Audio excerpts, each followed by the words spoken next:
주의 은혜가 여러분 모두에게 주의 은혜가 우리 층도 우리 잠옷의 아이들에게도 주의 은혜가 충만하게 드리워지기를 간절히 바랍니다.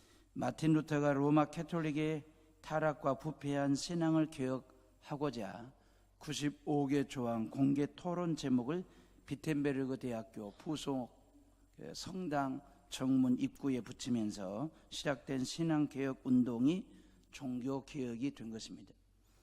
이 설교는 매주 화요일 전남 CBS를 통해서 수요일 날은 전남 극동방송을 통해서 방송 설교로 나가는 설교이기 때문에 혹여나 천주교를 다니시는 분들이 들으실 때에 오해 없기를 바라고, 다만 15세기 16세기에 있었던 역사적 사실을 근거로 해서 하는 설교이기에 지금의 천주교를 비판하는 설교가 아님을 먼저 양해를 구하면서 말씀을 전하도록 하겠습니다.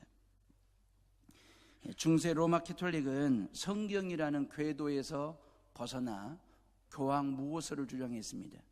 교황에게는 하나의 오점도 없다라고 하는 교황 무호서를 주장하면서 성경의 권위보다도 교황의 권위를 더 높이 쳐줬을 뿐만 아니라 최우선순위에 교황의 권위를 두었습니다.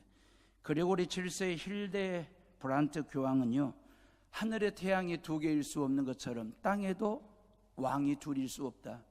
그래가지고 교황의 절대 권력화했고 로마 황제는 있으나 마나한 존재로 만들어버렸습니다.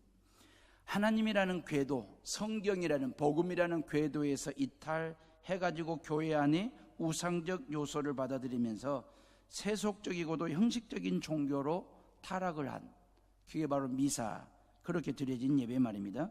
성베드로 성당을 짓겠다고 막대한 건축원금을 모금하기 위해서 면죄부를 판매했죠. 은화가 동전이 헌금함에 땡그랑하고 떨어지는 그 순간에 당신들의 할아버지 할머니 아버지 어머니가 연옥에 있다가 하나님 나라 천국으로 들림을 받는다라고 하는 정말 회개망측한 교리를 만들어서 면죄부를 팔아 교인들의 주머니를 턴 사건, 이게 바로 종교개혁의 시발점이 된 허무맹랑한 교리들 말입니다. 루터는 교황에게 죄사함의 권세가 없을 뿐만 아니라 돈을 받고 면죄부를 줌으로 인하여 내세의 문제를 해결할 만한 그 어떤 권한도 권리도 교황에게 없음을 확신하면서 하나님의 뜻을 거스르게 하는 요소들을 바로잡자, 회복하자, 다시 성경으로 돌아가자라고 하는 그 기치를 내걸고 종교개혁의 깃발을 내세우게 된 겁니다. 당시 정치, 경제, 문화, 종교, 예술할 것 없이 모든 게 다 교황의 지배 아래, 교황이 핸들링할 수 있는 그런 막강한 절대 권력을 교황이 가지고 있었습니다. 그래서 어떤 개인의 자유와 개인의 어떤 의사나 어떤 의지를 이렇게 피력을 한다든지 개진한다라고 하는 것 자체가 원천적으로 차단된 그런 어떤 사회적 시스템을 가지고 있었죠. 그래서 결국 이제 문예부흥이라고 하는 운동이 일어나게 되잖아요. 르네상스 말입니다. 이 문예부흥이라고 하는 것은 이런 거죠. 우리가 로마 캐톨릭의 지배 아래에서 벗어나 인간으로 돌아가자, 인간의 본래의 모습으로 돌아가자라고 하는 것이 문예부흥이고, 그 뒤를 이어서 종교개혁이 일어나는데 이 종교개혁은 하나님께로 돌아가자라고 하는 운동 사상이 말입니다. 하나님의 말씀으로 돌아가는 말은 단순히 옛날로 돌아가는 복고주의를 말하는 게 아니고 말씀에 의하여 새롭게 변화되어지는 세상, 새로운 신앙을 한번 만들어보자, 가져보자라고 하는 생각에서 시작된 게 종교개혁입니다. 개혁은 벗어난 궤도에서 다시 본 궤도로 돌아가자는 거지요. 성경이라는 궤도에서 벗어난 교회와 신앙을 다시 성경이라는 궤도 위에 올려놓고 복음 위에 올려놓고 우리가 다시 진정한 그리스도인으로 하나님의 사람으로 하나님의 백성으로 회복되자, 거듭나자라고 하는 것이 종교개혁의 출발점이 된 겁니다. 그리고 이게 예수님 사역의 키워드였고, 그리고 개혁교회가 지향하는 노선이 된 것입니다. 이런 종교개혁 운동을 한다라고 하는 것은 실은 순교를 각오하지 아니하면 안 되는, 목숨 걸고 하는 일이거든요. 여러분, 이 엄청난 절대 권력을 가지고 있는 교황을 상대로, 로마 캐톨릭을 상대로 해서 종교를 개혁한다라고 하는 것은 목숨을 거는 일이에요. 이거 정말 외로운 일이고 정말 고통스러운 일이고 두려운 일이 되는 거거든요. 그래서 마틴 루터도 종교 개혁을 포기하려고 그랬어요. 왜요? 너무너무 외로우니까, 너무너무 괴롭고 고통스럽고 무서우니까 종교 개혁을 포기하려고 했는데 부인 말입니다. 수녀 출신이지요. 루터도 사제 출신이고, 그런데 이들이 종교 개혁자가 되면서 사제 루터와 수녀였던 캐서린 폰 보라라고 하는 여인과 결혼을 하게 됩니다. 종교 개혁을 포기하려고 했을 때에 이 캐서린 폰 보라라고 하는 부인이 상복을 입고 남편 루터 앞에 서게 됩니다. 루터가 깜짝 놀라면서 우리 집안에 누가 돌아가셨길래 당신 상복을 입고 있느냐고 물었더니 폰 보라 부인이 하는 말이 하나님이 돌아가셨다고. 당신의 종교개혁과 함께 해주실 그 하나님이 죽으셨는가 보다고. 그 하나님이 죽으셔가지고 하나님 장례 치르려고 내가 지금 상복을 입고 왔다고. 루터가 깜짝 놀라지요. 그러면서 그 부인의 격려와 기도를 통해서 다시 종교개혁자의 길을 걷게 됩니다. 그리고 완성하게 되는 그런 결과들 말입니다. 이런 개혁자들의 헌신과 희생으로 프로테스탄트, 곧 오늘날의 개혁교회 개신교가 시작이 된 거죠. 자, 종교개혁 500주년을 맞이한 해오름의 식구들이요, 우리의 신앙은 어떤지 그 말이에요. 이 시점에 우리의 신앙은 어떤지 그 말이에요. 열심히 믿는다고는 믿는데 제대로 믿고 있는지, 우리는 열심히 믿는 것과 제대로 믿는 것을 구별하지를 못하고 구분짓지를 못해가지고 그냥 열심히 믿으면 그게 제대로 믿는, 잘 믿는 신앙인 줄 우리는 그렇게 인정받아 왔어요. 그렇게 인정해 왔어요. 그런 사람들이 목사가 되고 그런 사람들이 장로 권사가 되어져가는 그런 교회 시스템을 가지고 있었습니다. 근데 열심히 믿는 것과 바르게 제대로 믿는 것은 다른 것입니다.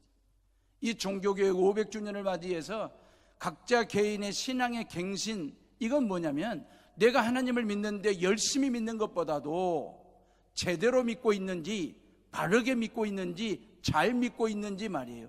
아니면 성령의 검으로 도려내야 될 내 신앙 안에 썩어진 부분이 있는지, 부패한 부분이 있는지, 타락한 부분이 있는지를 성령의 검, 말씀의 검으로 이 시간 도려내겠다라고 하는 그런 심정과 그런 결연한 의지를 가지고 이 시간 하나님 앞에 예배를 드리면서 이 예배를 통하여 저와 여러분들의 신앙에 다시 한번 다듬어지고 다시 한번 가다듬어지고 하나님 앞에 바르게 반듯하게 세워지는 그런 은혜를 경험하는 성도들 되시기를 주의 이름으로 축복합니다.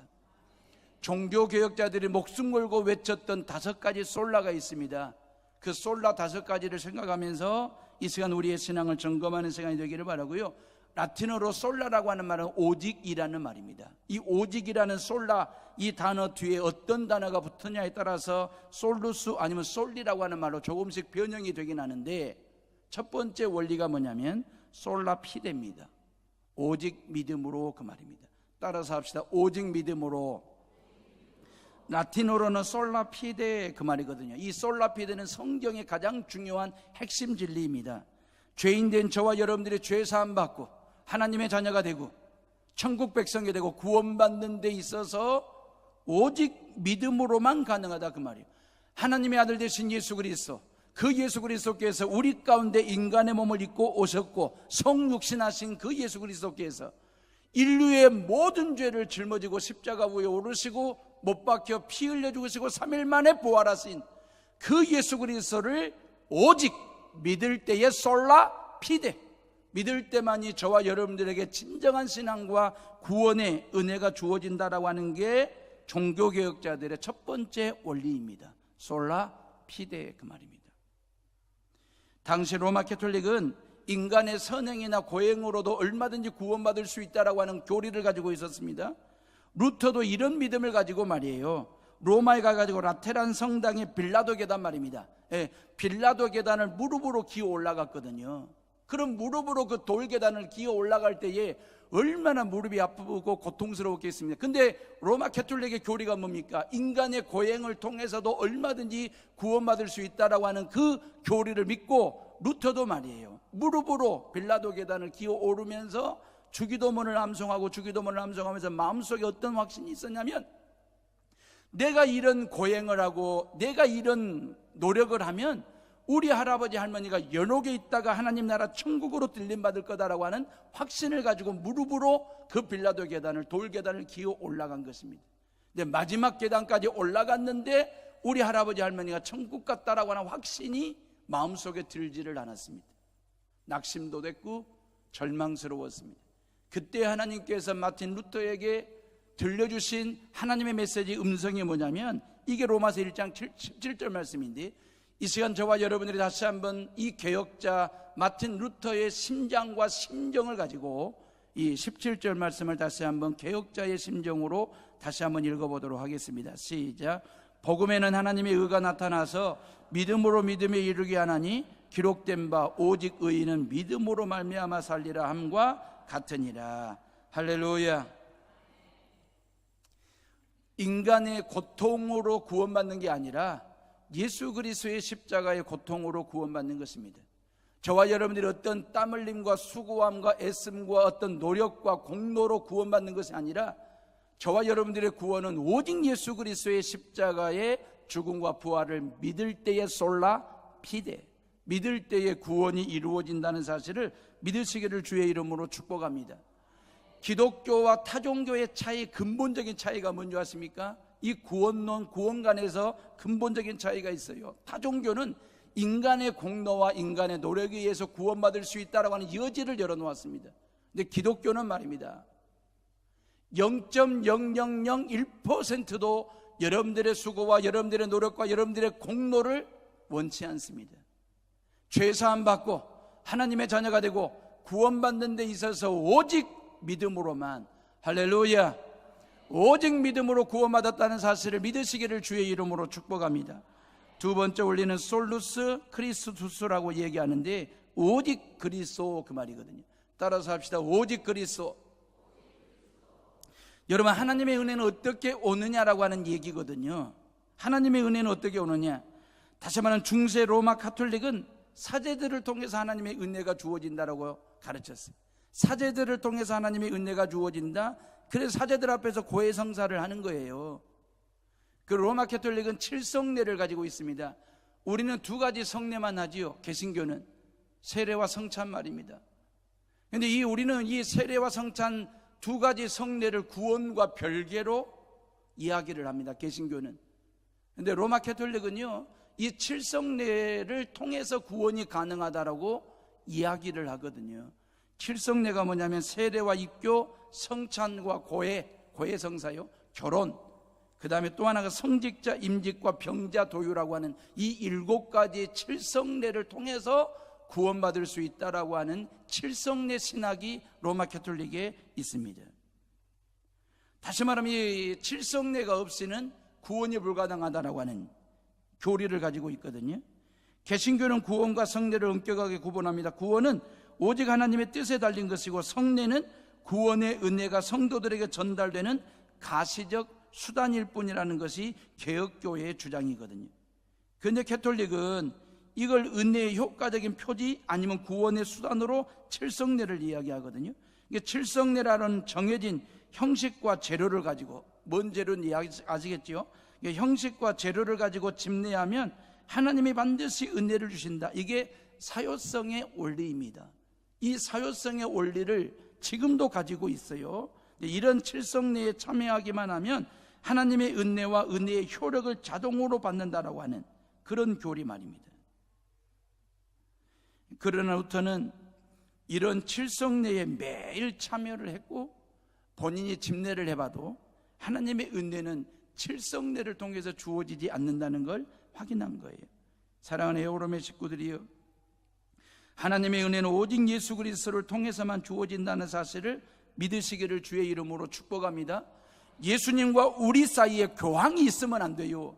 예수님과 우리 사이에 사제가 있어도 안 되고 목사가 있어서도 안 되고, 오직 예수 그리스도를 통해서만 하나님의 은혜가 우리에게 주어진다는 사실을 믿고 신앙생활하는 것, 이게 바로 개혁교회, 개신교의 신앙의 모토가 되는 것입니다. 교황도 사제도 목사도 하나님과 인간 사이에 끼어들 권리가 없고 끼어들어서는 안 되는 것입니다. 은혜는 오직 예수 그리스도로부터 주어지는 것. 성례전이 나쁘다, 틀렸다, 무시한다, 그런 얘기가 아닙니다. 개신교가 지키는 2가지 성례가 됐든 캐톨릭이 지키는 7가지 성례가 됐든 그 성례 자체를 제가 무시하는 얘기가 아닙니다. 오직 하나님의 은혜는 어떤 루트를 통해서 오느냐? 오직 예수 그리스도를 통해서만이. 성례는 별개의 문제인 것입니다. 루터는 예수 그리스도를 믿는 성도와 하나님 사이에 놀라운 교환이 이루어진다고 얘기를 했어요. 이 시간 이 예배는 은혜의 장터입니다.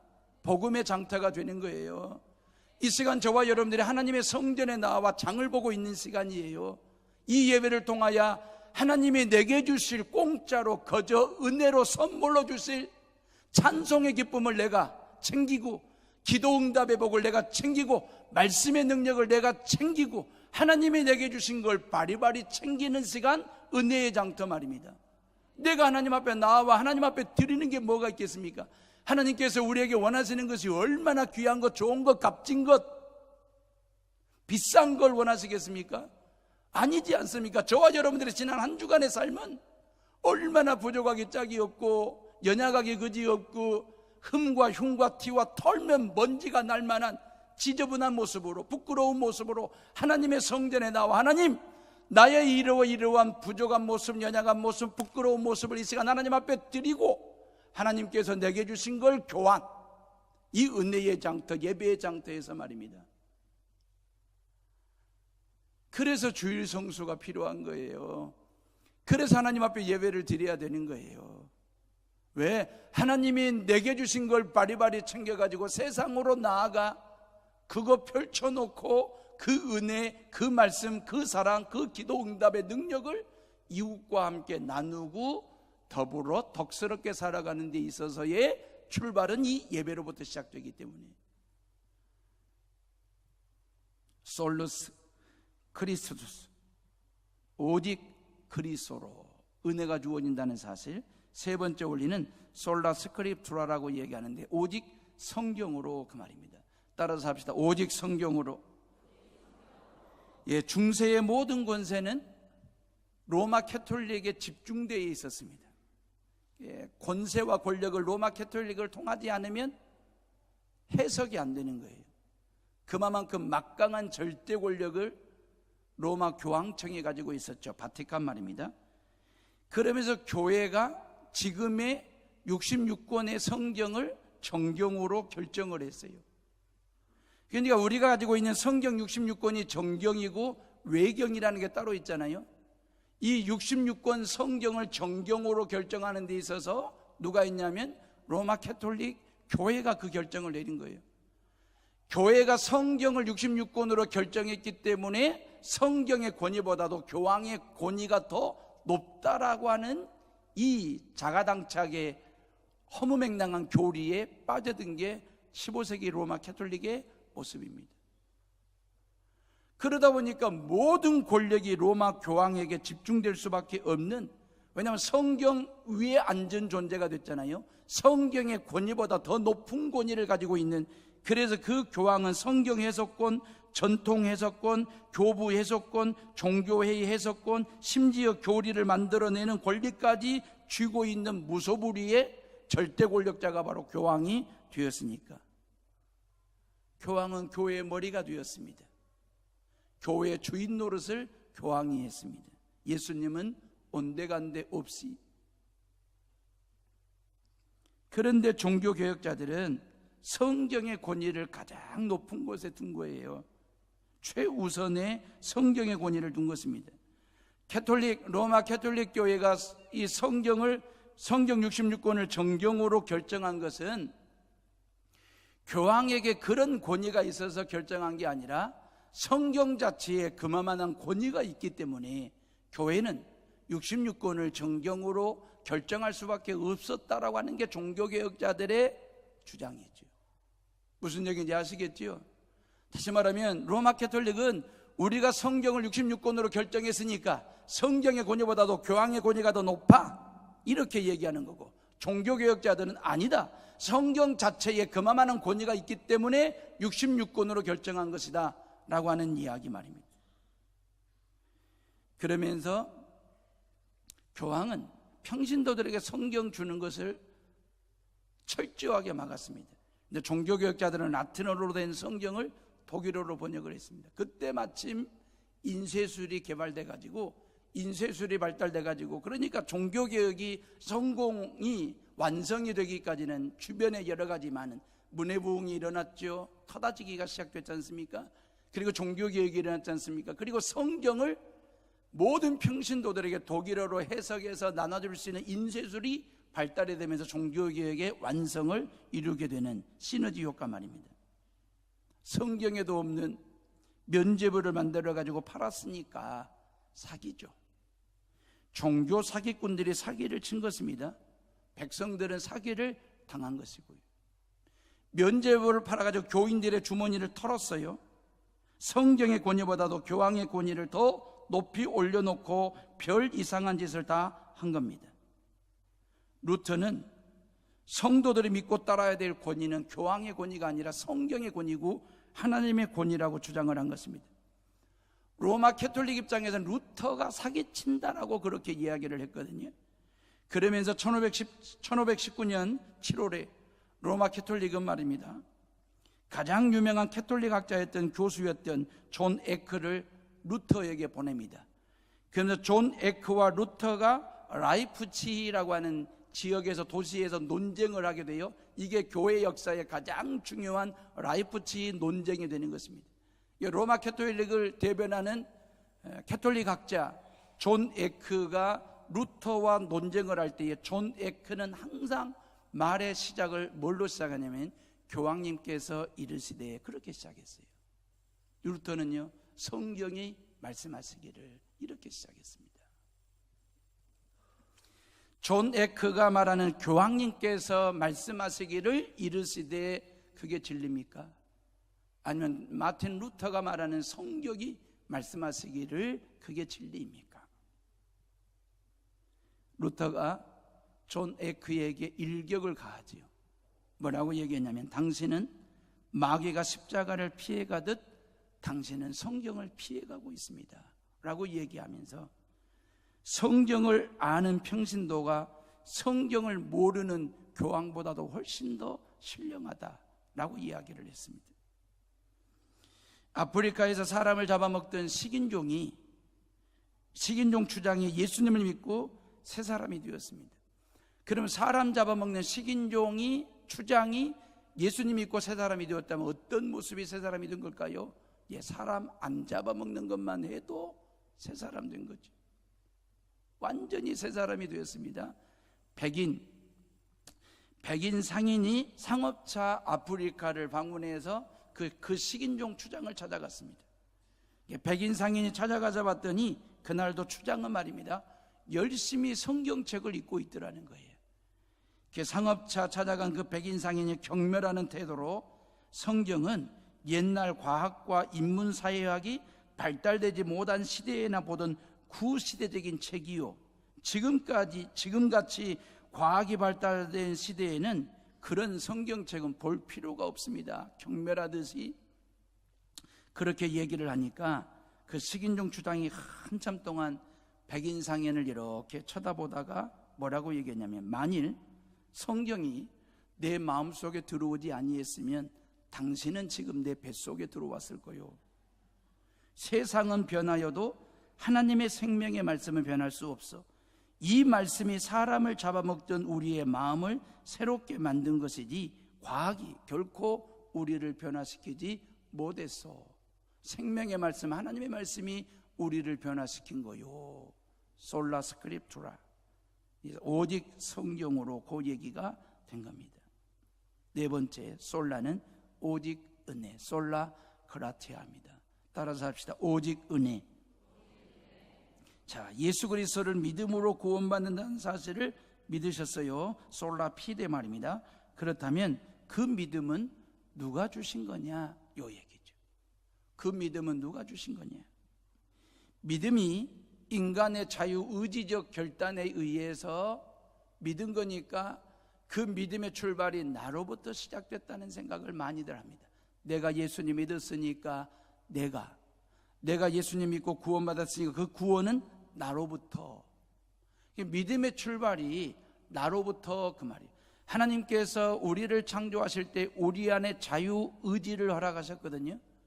자유의지적 결단할 수 있는 자유의지를 주셨어요. 그 자유의지를 가지고 내가 예수님 믿었으니까 내가 예수님 믿고 구원받았으니까 구원은 나로부터, 내가 오늘 이 성전에 모든 시간 다 빼고 하나님의 성전에 나와 하나님을 예배하고 있으니까 이 은혜와 이 믿음은 나로부터라고 하는 생각을 우리 모두가 다 많이들 하게 되는 것입니다.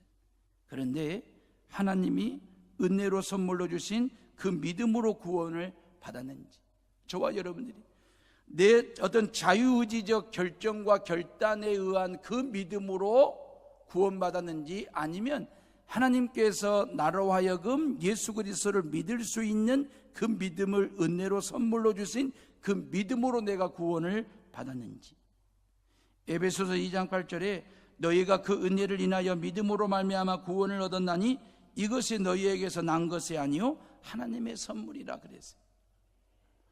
저와 여러분들에게 주어진 믿음이라고 하는 것, 구원이라고 하는 것은 오직 하나님께서 우리에게 선물로 주신 은혜인 줄로 믿습니다.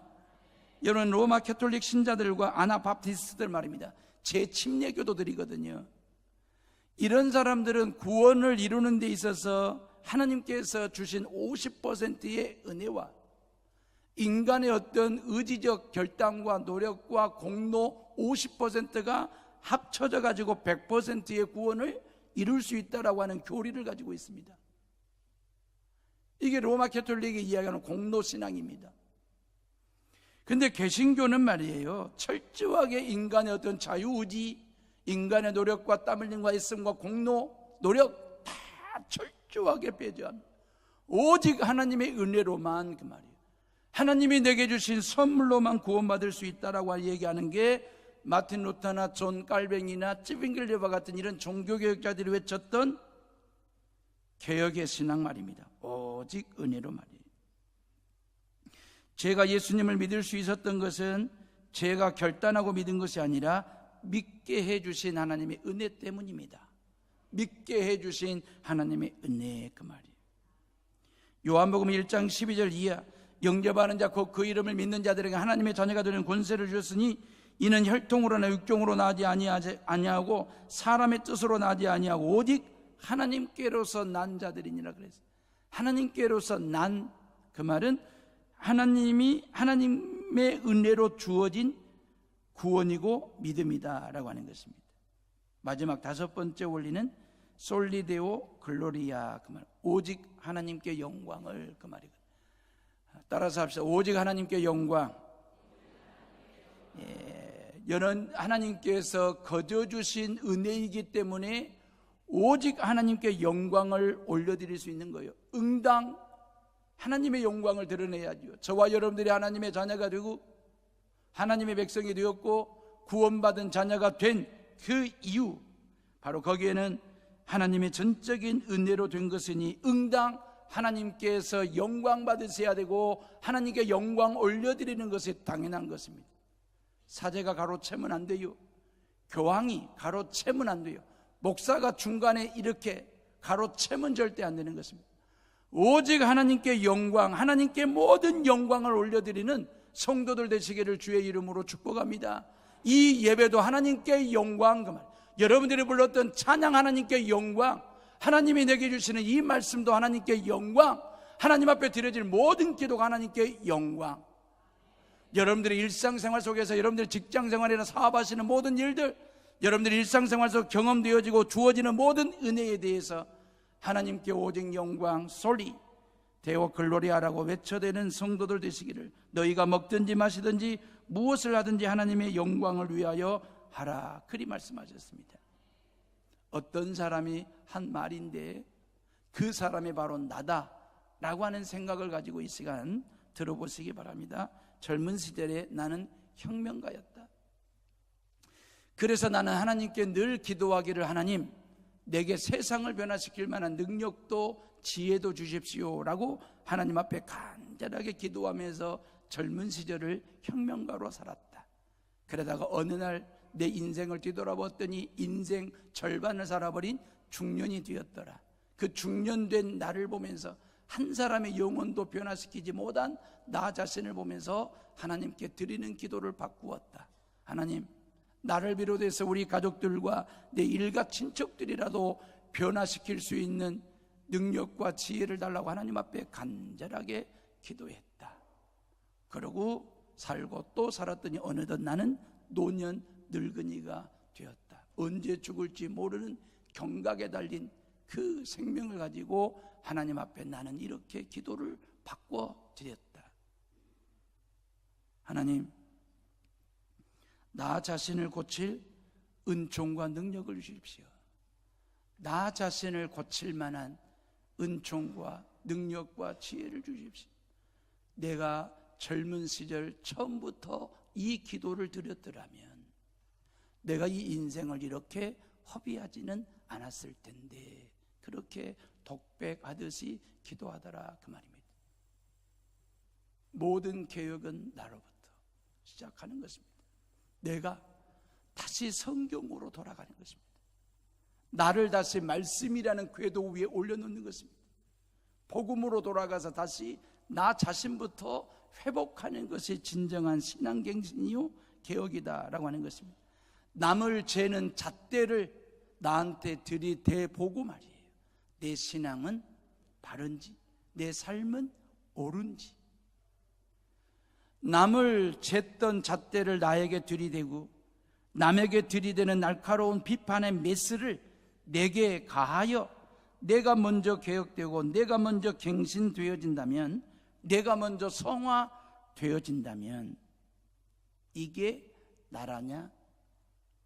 이게 나라다 라고 후손들에게, 다음 세대들에게, 이게 교회여, 자조 섞인 탄식이 아닌 이게 교회다, 기쁨에 찬 탄성을 하나님 앞에 지를 수 있는 그런 교회 만들어 다음 세대들에게, 우리 후세대들에게 물려줄 수 있는 저와 여러분들이 되신다면 그게 진정한 종교개혁이지 않을까, 신앙갱신이지 않을까라는 생각 말입니다. 저와 여러분 모두가 다 이 해오른교회는 끊임없이 개혁되어지고 또 개혁되어지는 개혁교회, 해오른교회가 되어야 되고, 저와 여러분들은 예수님을 쏙 빼 닮은 그리스도인으로 살아가면서 개혁자, 프로테스탄트, 그 개혁자 신앙 가지고 살아가는 우리 모두가 다 되시기를 주의 이름으로 축복합니다. 축복합니다. 우리 이 시간 조용히 묵상하며 하나님 앞에 기도.